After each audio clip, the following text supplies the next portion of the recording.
Doutora Gisele, hoje nós estaremos falando sobre setembro, o mês amarelo. Exato. O que é o Setembro Amarelo?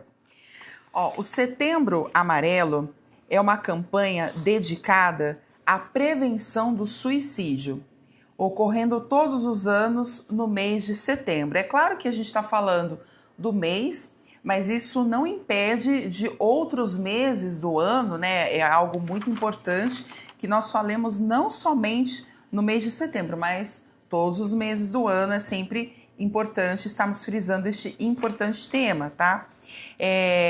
Seu objetivo é aumentar a conscientização, reduzir o estigma em torno da saúde mental, incentivar a busca por ajuda e promover conversas abertas sobre o tema. Olha só as estatísticas que são assustadoras, né? Cerca de 12 mil suicídios são registrados todos os anos no Brasil. E mais de 1 milhão no mundo. E eu tô falando de ano, tá? Não tô falando de 5 anos, não. Tô falando cada ano, tá? E aqui, trata-se de uma triste realidade. E 96,8% dos casos há relação com transtornos mentais. Entre as principais doenças está a depressão, o transtorno bipolar e o abuso, o uso, no caso, de substâncias. Os índices crescentes, de suicídio nas últimas décadas alertam sobre a importância que a gente precisa falar desse assunto e quebrar esses tabus, né? Que eu falo disso, eu falo daquilo, mas por que não falar desse assunto que é tão importante, que é sobre, estamos falando de vida, né? Então a gente precisa falar desse assunto. Com certeza. Doutora Gisele, nós vamos ter aqui várias perguntas, porque o povo quer saber, os ouvintes fazem perguntas, eles querem saber.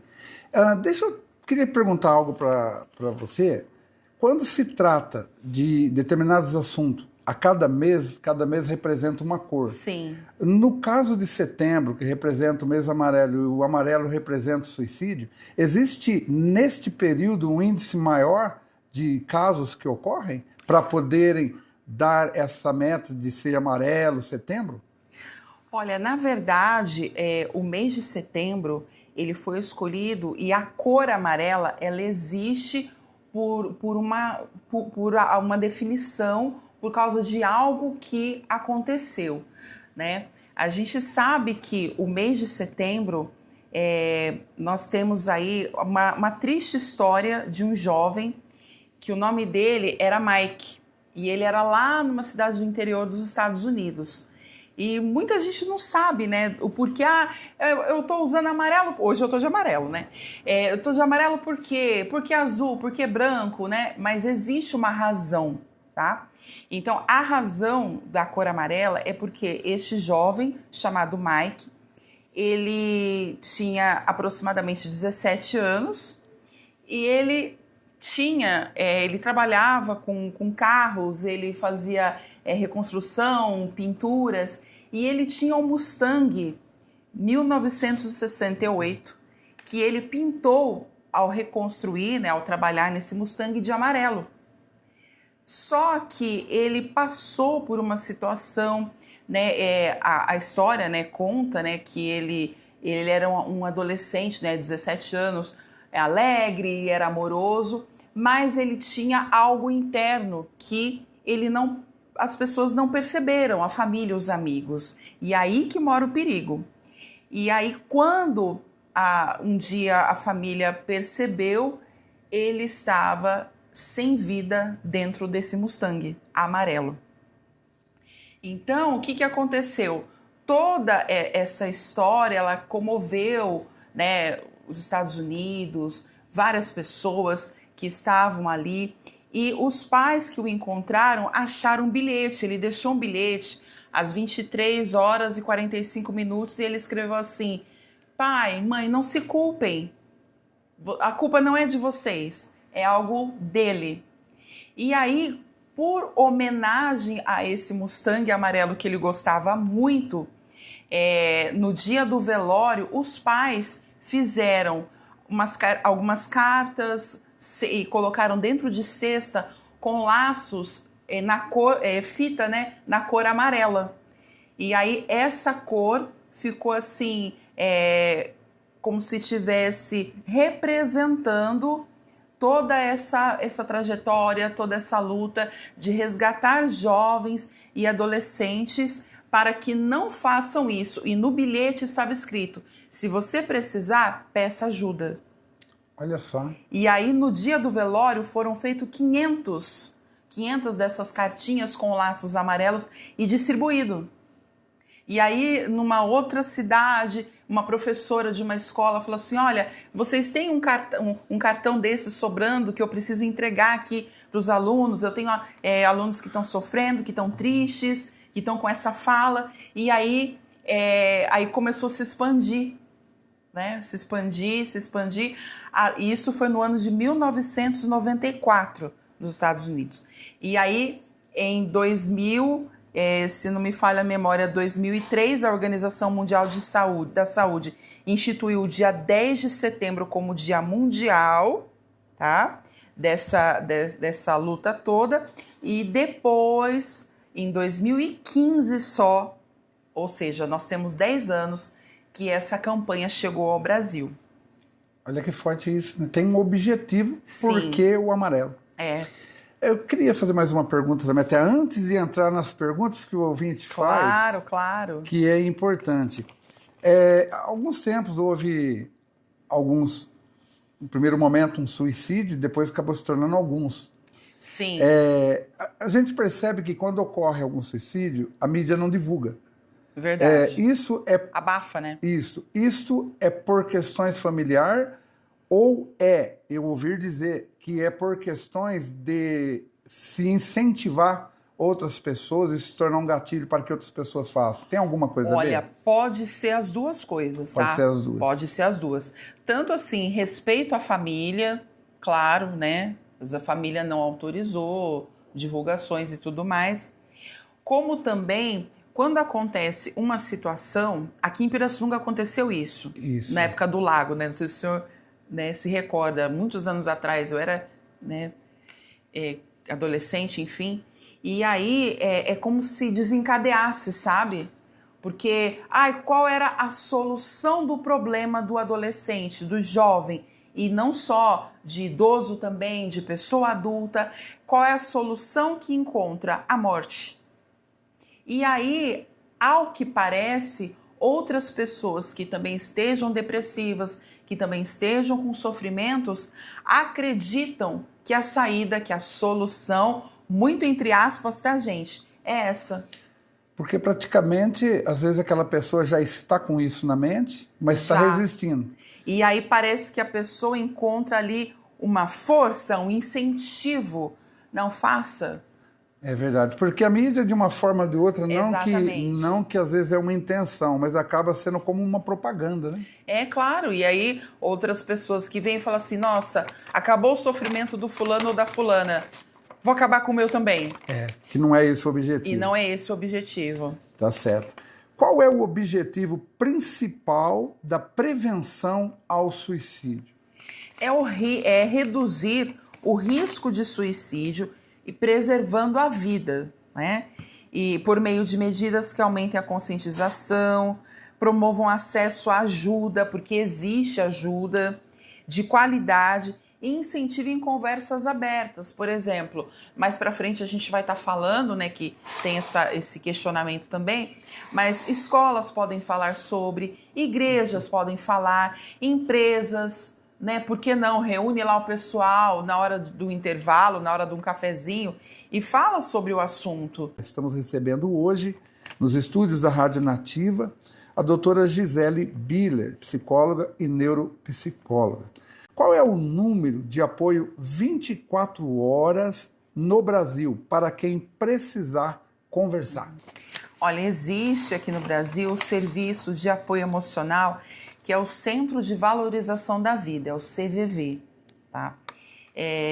O número para fazer o contato é o número 188. A ligação, né, é gratuita, de celular, telefone fixo, e é disponível 24 horas. E existe também o chat, né, que pelo site do cvv.org.br. E outra coisa, né? Se tiver uma situação de crise, procure também serviços de emergência. Por exemplo, você chegou, né? Como eu já ouvi, né? Não presenciei, mas já ouvi uma pessoa que tinha ingerido vários comprimidos, várias medicações com ideação suicida, tá? Com ideação suicida. E nesse caso, os serviços de emergência, o SAMU 192, polícia 190, né? Porque e aquela conversa, né? O acolhimento, bombeiro, enfim, porque não, a gente não sabe como que a pessoa vai estar, né?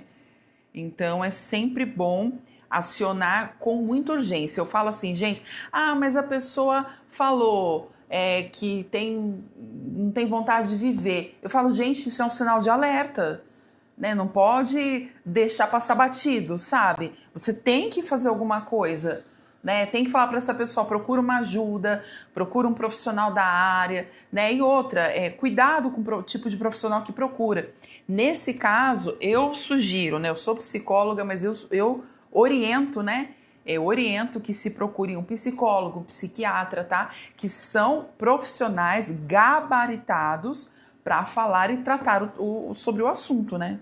Esses casos que praticamente a família vem anotar, né, como sinais, às vezes percebe-se que uma pessoa ela procura ficar acuada ou ficar isolada. Se isola. Às vezes num quarto bem escuro. Típico da depressão, né? Exato. Geralmente são sinais que a pessoa está pedindo socorro. Exatamente. Não, fulano quer ficar quietinho. Não quer ficar quietinho. O que está acontecendo? Né? Bate lá na porta, entra no quarto. Procura saber. Porque muitas coisas acontecem por essa, às vezes, essa questão de querer deixar a pessoa quietinha. Né? Não, ela quer ficar sozinha ou ele quer ficar sozinho. Não, ele não quer ficar sozinho. Chama, pergunta, né? Porque isso você pode estar salvando uma vida.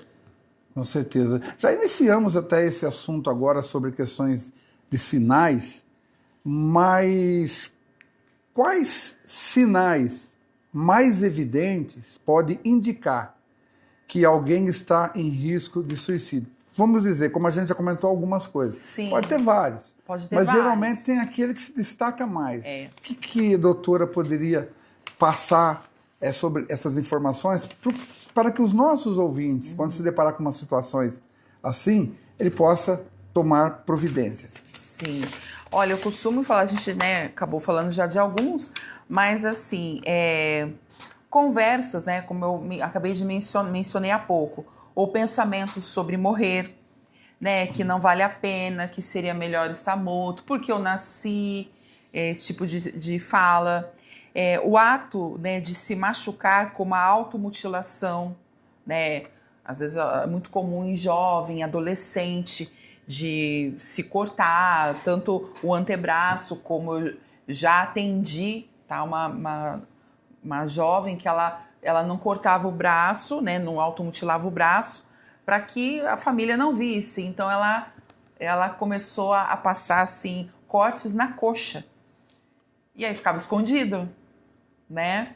Então, mudanças fortes de humor, ansiedade, excesso de raiva, às vezes consequência de choro forte, sabe? Aquela coisa de soluço que parece que não tem saída, não tem solução, né?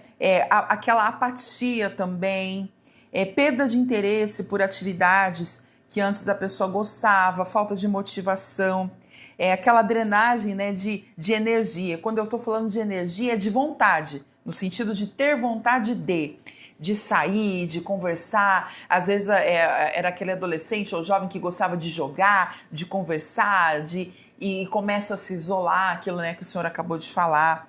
Mudanças no sono também, o sono sofre alterações.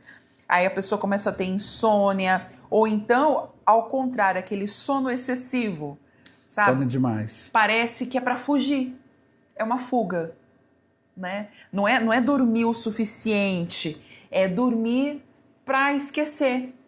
É como uma pessoa que bebe, eu bebo para esquecer, mas a hora que passa o efeito da bebida, o problema tá lá. Tá lá. Não saiu.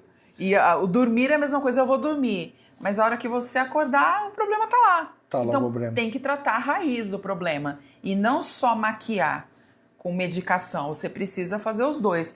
É que nem a senhora trabalha nessa área, a senhora entende de saúde. Sim. Eu trabalho em áreas de construção. Mas tem muito a ver com, às vezes, uma pessoa chega e fala, ô pastor, essa minha casa aqui tem uma rachadura aqui. O senhor pode arrumar, né? Eu já mencionei isso uma vez num programa aqui. Falei assim, tá, vamos abrir o chão para verificar o que está causando. Exatamente. Não, mas o problema é na parede, não é no chão. Não, o problema é no chão, não é na parede. É porque existe uma causa. E, às vezes, essas questões do sinal que a pessoa está demonstrando é consequência de algum problema. De alguma coisa. Às vezes, por trás está um bullying. Por trás está uma perda financeira grande. Por trás está um relacionamento frustrado que não deu certo. Então, existe sempre um porquê. Ah, eu tô triste, quero morrer por nada. Não, não é assim. Sempre vai existir uma causa. E esse exemplo que o senhor deu é perfeito, porque você precisa tratar a raiz da situação. Não adianta o senhor pegar a parede lá e jogar uma massa. Daqui a pouco vai rachar em outro lugar. Exatamente. Então, você tem que ir no alicerce e ajustar lá embaixo. Resolver o problema para parar a rachadura. Para parar a rachadura, senão vai rachando outras partes da parede, né? Exatamente. É interessante ver que as áreas é a mesma lógica, né? É. O que a pessoa pode fazer se alguém próximo, pode ser um familiar, um amigo, uma pessoa, um vizinho, uma pessoa que a gente acompanha o comportamento diário daquela pessoa, ela estiver de cabeça baixa ou triste? Às vezes a gente vê assim, poxa, eu sempre vi essa pessoa de uma forma, mas hoje eu vejo a pessoa estar cabeça baixa, triste, como se tivesse alguma coisa incomodando. O que fazer numa situação dessa? Olha, eu sempre costumo falar que é se aproximar da pessoa, e mesmo que a pessoa esteja brava ali, porque às vezes a melhor defesa é o ataque, né? Às vezes a pessoa, para esconder o sofrimento, ela briga, fica irritada, sai daqui. Mas assim, a paciência, tentar conversar e procurar olhar com acolhimento, com empatia, né? Procurar entender o que está acontecendo, principalmente aquilo que a gente acabou de falar. A pessoa era de um jeito, por exemplo, o senhor sempre me vê sorrindo. Aí um dia o senhor me encontra, a não ser que eu tenha algum problema, mas assim, sempre me vê sorrindo, e de repente fala assim, nossa, eu vi a Gisele e estava estranha. O que aconteceu? A gente percebe algo diferente. A gente percebe, né? Entendeu? Porque cada pessoa tem um temperamento, né? Um dia a gente pode falar desse assunto também, mas são vários temperamentos. Às vezes a pessoa é mais sanguínea, que é aquele que é mais agitadinho, é mais feliz, daqui a pouco tá melancólico, tá estranho, entendeu? Então mudou, como mudou? Né? É um sinal que alguma coisa está acontecendo. Então, às vezes é um sinal que alguma coisa, um sinal de alerta, né? Ter uma escuta ativa. O que é uma escuta ativa? Quando você tem uma escuta ativa, você presta atenção no que a pessoa está te falando, você interage com a pessoa. E às vezes a pessoa está falando um monte de coisa e acaba perguntando, o que você falou mesmo? Não, presta atenção, interage, pergunta, é mesmo? Por quê? O que aconteceu? Né? Então, interaja, evite minimizar. E isso aqui, eu atendo, como eu falei, né, muitos jovens e adolescentes, e às vezes eles falam isso, eles falam assim, doutora, como isso me irrita quando alguém, um professor ou um pai, um parente, enfim, fala assim, não, isso vai passar. Porque, assim, a dor do outro, a gente tem que respeitar e levar em consideração. Porque, às vezes, né, a gente fala assim, nossa, não, porque você ainda tá, nossa, mas já faz 2 anos, já faz 1 mês. Gente, o que eu passo, eu enfrento de uma forma. O que o senhor passa, o senhor enfrenta de outra forma. Então, cada pessoa vai ter um enfrentamento diferente. Então, a gente não pode querer minimizar a dor do outro. Não, isso aí... Ou então, né, a famosa frase, frescura! Tem muito isso. É frescura, imagina, né? Isso daí, que isso? Não, mas adolescente não tem problema, não sofre, não sabe nada da vida. Peraí, né? Calma. Vamos ver realmente se ele tá sofrendo um bullying aí forte, um cyberbullying, né? Porque agora não é mais bullying, né? É cyberbullying, é pela internet, é grupo de WhatsApp, story, é um monte de coisa que fica perdido ali no meio, né? Porque é o mundo nas mãos, né? Então, isso pode ocorrer também. Doutora Gisele, nós vamos continuar com várias perguntas, mas eu acho que é importante, porque muitas pessoas estão nesse momento ouvindo, e tem pessoas, às vezes um pai, uma mãe, que que tem percebido esses sinais nos filhos ou alguma pessoa próxima. Se essa pessoa estiver precisando de uma ajuda, como que ela pode te localizar? Isso que é importante a gente passar agora nessa primeira meia hora. Os contatos, telefone, caso essa pessoa precise de ajuda e ela quer conversar, como ela pode te localizar? Olha, eu atendo aqui em Pirassununga, tá, gente? Presencialmente, né, na Avenida Newton Prado, número 1960. Centro, é ao lado do Medvida, né? Perto do Fórum da Santa Casa, enfim. Mas aí você pode falar, poxa, mas eu não moro em Pirassununga. Não, eu também faço atendimento online via Google Meet, né? Que é uma ferramenta do Google.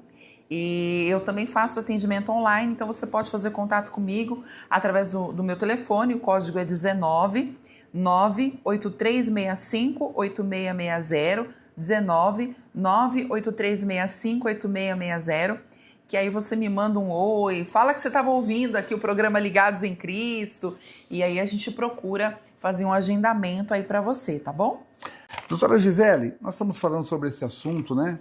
Como a senhora mencionou que muitas pessoas às vezes dizem, isso é frescura, isso tal. Ou se diz, isso não é coisa de crente. Crente também tem depressão. Existe algum personagem bíblico que, pelos fatos que ocorreram na vida deles, hoje, depois de tantos estudos, consegue identificar alguns sintomas desse caracterizado a depressão, alguma coisa que pode levar ao suicídio? Sim. Pessoal, deixa eu só... Pastor, eu posso mandar um abraço aqui? Que eu falei aqui, o pessoal que está aqui vendo pelo YouTube, eu acho que deve ter ouvido aí eu falando que tinha bastante gente aqui online. Quero mandar aqui um abraço para algumas pessoas que estão aqui, já mandaram um oi aqui pelo chat, aqui ao vivo. Então, Rafael, Pastor Jander, presidente da Assembleia de Deus de Ipanema, lá logo ali em Minas Gerais. Uma benção, pastor, um abraço também para a irmã Eunice, também o Miguel, que está nos ouvindo também neste momento, o Laerte Júnior, né? Então, várias pessoas aqui estão ouvindo, estão participando, mandando aqui um oi aqui. Então, muito obrigada, viu, pela participação de vocês. Durante aqui o intervalo, eu falei até com o pastor, né, da gente falar sobre personagens bíblicos, né, que já passaram por situações. Eu posso mencionar vários, mas eu vou me ater em talvez um ou dois, né, porque o tempo aqui corre, né, o tempo voa aqui nessa rádio, né. E nós temos aqui na Bíblia o personagem bíblico, o profeta Elias. E o profeta Elias, eu costumo dizer, na verdade, assim, ele é chamado o profeta do fogo, certo?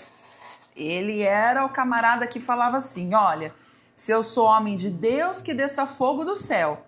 Né? Quando aqueles 3 capitães lá com um grupo foram lá, né, a pedido do rei, né? E ele falava, não, se eu sou homem de Deus, que desça fogo do...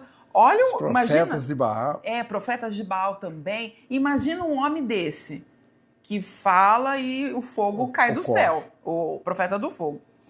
Porém, a gente costuma falar que após uma sequência de vitórias que ele teve e também algumas situações que ele venciou, porque imagina um homem sozinho não, né? Ele estava com o Senhor, mas um homem, ele é humano, então ele sentia cansaço, esgotamento, burnout.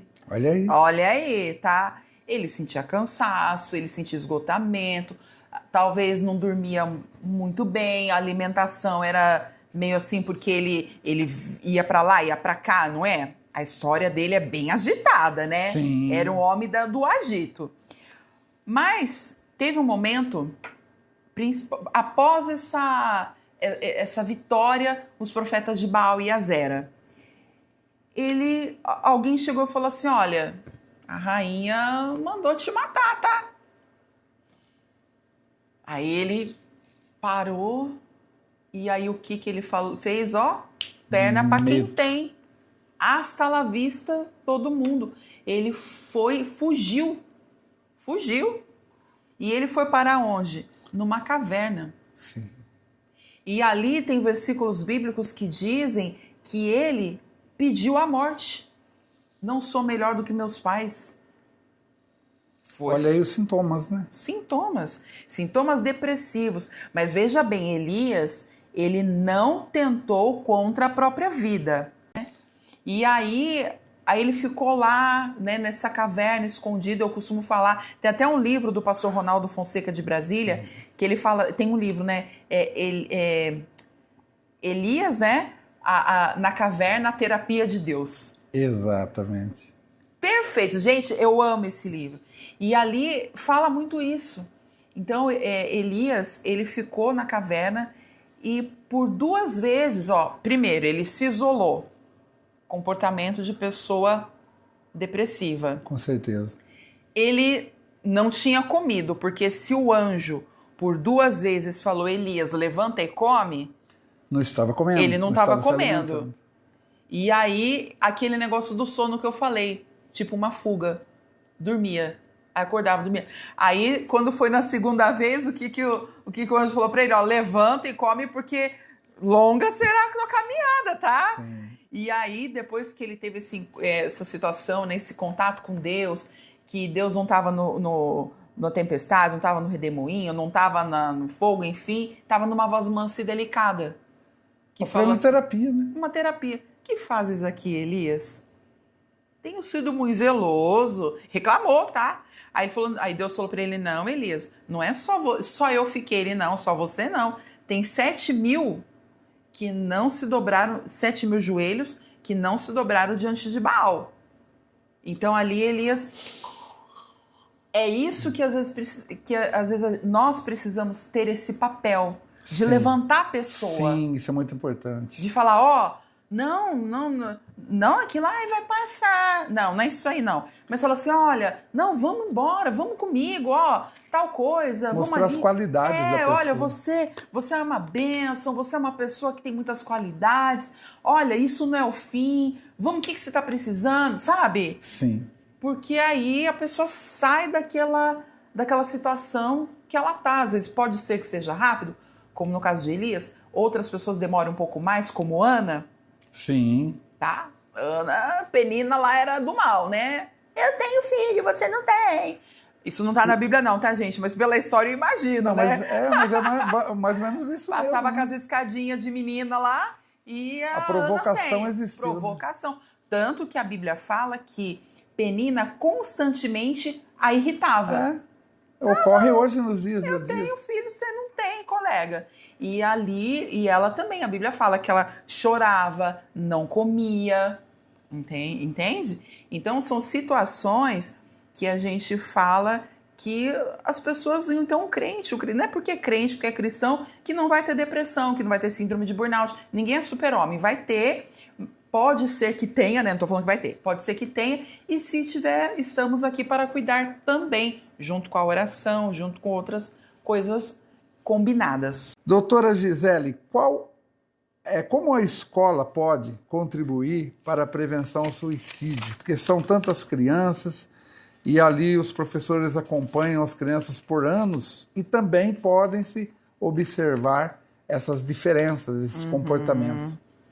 Olha, eu posso dizer que a escola, até eu já fui a algumas escolas falar sobre este assunto lá na Zona Norte, porque como meio preventivo, né? Porque ali, né, graças a Deus não aconteceu nenhuma tragédia, mas é preciso falar como meio preventivo. Então, como que é a prevenção? Conversar sobre o assunto, fazer roda de conversa, às vezes abrir, né, no caso a escola, ela pode fazer isso para que, sabe, até uma sugestão, né? Faz uma caixinha lá de perguntas, sem que eles precisem colocar o nome, porque às vezes fica com vergonha, né? Manda uma perguntinha e aí o profissional vai lá. Eu fiz isso esses dias na escola Osmarina, né? Que até o vice-diretor Éder, né, e a professora Marjorie, né, se estiverem aí nos ouvindo, quero agradecer muito pela parceria. Eles me convidaram na questão lá do Maio Laranja, e aí eles mandaram um monte de perguntas. Tinha pergunta assim, mais tranquila, mas tinha umas perguntas fortes.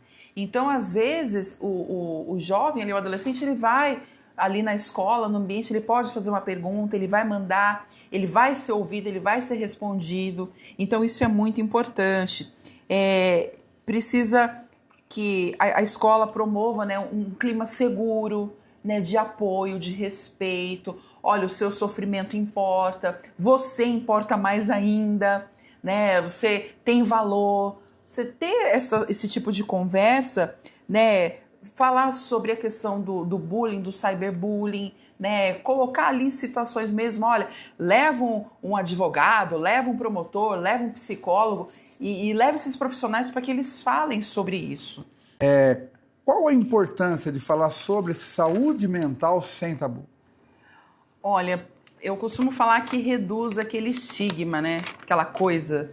Ai, mas a gente fala de tudo. Ah, mas falar de depressão, né? Ah, eu falo de tudo, mas nossa, falar de ansiedade. Nossa, falar de maio laranja, de setembro amarelo, né? Gente, é importante, fale sim, tá? E eu sei que tem pastores aqui nos ouvindo. Faz uma palestra de conscientização na sua igreja e convida as pessoas, né? Porque precisa, como que você quebra um tabu? Falando sobre o assunto. Verdade. Você fala do assunto, melhora o acesso, né, para que as pessoas tenham acesso a um profissional, promove o cuidado, como eu já falei, preventivo, fortalece redes de apoio, porque aí você está junto ali com colegas, com amigos, se for no ambiente da igreja, com irmãos em Cristo, que é muito importante, né, tratar. Ah, mas já passou o setembro amarelo, não vou falar. Não importa, fala. Que quando a pessoa ela tá uma questão depressiva que pode passar pela cabeça a ideação suicida, o que é importante você falar de esperança? Porque é o que está faltando. É né? o que está faltando, a pessoa não perdeu, não tem. Então a gente pode usar lá o livro de Jó, se eu não me engano, o capítulo 14, que fala que há esperança para a árvore. Olha aí que benção. Que mesmo se for cortada, ao cheiro das águas, ela pode brotar. Se envelhecer na terra a sua raiz, ela pode brotar. Por mais que não haja aparência para brotar, mas ela brota. Brota. Às vezes está ali, parece que morreu, um tronco tá feio, tá torcido, mas aí, né, se você jogar uma aguinha ali de apoio, de carinho, de empatia, de escutativa, tudo isso que eu falei, você vai regando e aí vai brotar a plantinha. Glória a Deus. Doutora Gisele, onde encontrar informações confiáveis sobre o Setembro Amarelo? Olha, tem o site, né, do setembroamarelo.org. Você pode também ir no Ministério da Saúde, Secretarias de Saúde. O Conselho Federal de Psicologia, ele costuma fazer muitas conversas sobre este tema. A Associação Brasileira de Psiquiatria também. A Organização Mundial da Saúde, o Centro de Valorização à Vida, né, para quem entrou depois, você pode, né, é o cvv.org.br, né, que tem a linha 188, né, de atendimento, que você pode fazer esse contato. Ah, mas eu não consegui. Procura os serviços de saúde mental, né, das cidades, né, o CAPS que tem, ou então você pode ir no postinho de saúde, né, perto da sua casa, vai lá, mas lá não tem psicólogo, não tem psiquiatra, mas tem um clínico geral, ele é médico. Conversa, não fica sozinho, tá? Não fica sozinho, vai atrás. Falando em atitude, para quem tá aí nos ouvindo, eu tenho aqui no meu canal no YouTube, rapidinho, né, do Espaço Biller, eu estou fazendo uma série Mulheres de Atitude da Bíblia. Então, muitas vezes você precisa ter uma atitude. E esse assunto que a gente está falando, a pessoa precisa.